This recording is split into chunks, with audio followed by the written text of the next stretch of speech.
Match number 43 IPL 2024 match number 43 అనేది Delhi Capitals versus Mumbai ఇండియన్స్కి మధ్య జరిగినటువంటి మ్యాచ్లో ఢిల్లీ క్యాపిటల్స్ గెలుపొందారు. ముంబై ఇండియన్స్ టాస్ గెలిచి బౌలింగ్ ఎంచుకుంది. బ్యాటింగ్ దిగినటువంటి Delhi Capitals Jake Fraser McGurk 27 బంతుల్లో 84 పరుగులు చేశారు. ట్రిస్టన్ స్ట్రప్స్ వచ్చేసరికి 25 బంతుల్లో 48 పరుగులు నాట్అవుట్గా ఉన్నారు. 20 ఓవర్లు ముగిసే టైంకి 4 వికెట్ల నష్టానికి 257 పరుగులు చేశారు ఢిల్లీ క్యాపిటల్స్. తర్వాత ముంబై ఇండియన్స్ బౌలింగ్ విషయానికి వచ్చేసరికి మహమ్మద్ నబీ 2 ఓవర్లు వేసి 20 పరుగులు ఇచ్చి 1 వికెట్ తీసుకున్నారు. బూమ్రా 4 ఓవర్లు వేసి 35 పరుగులు ఇచ్చి 1 వికెట్ తీసుకోవడం జరిగింది. తర్వాత బ్యాటింగ్ దిగినటువంటి ముంబై ఇండియన్స్ తిలక్ వర్మ 32 బంతుల్లో 63 పరుగులు చేశారు.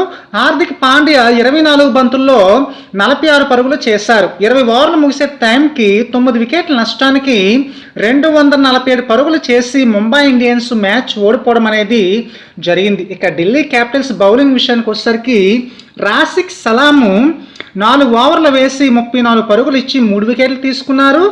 తర్వాత వచ్చేసరికి ముఖేష్ కుమార్ వచ్చేసరికి 4 ఓవర్లు వేసి 59 పరుగులు ఇచ్చి 3 వికెట్లు తీసుకోవడం జరిగింది. ఇక ప్లేయర్ ఆఫ్ ది మ్యాచ్ వచ్చేసరికి జాక్ ఫ్రేజర్ మెక్గుర్క్ ఇవ్వడం జరిగింది.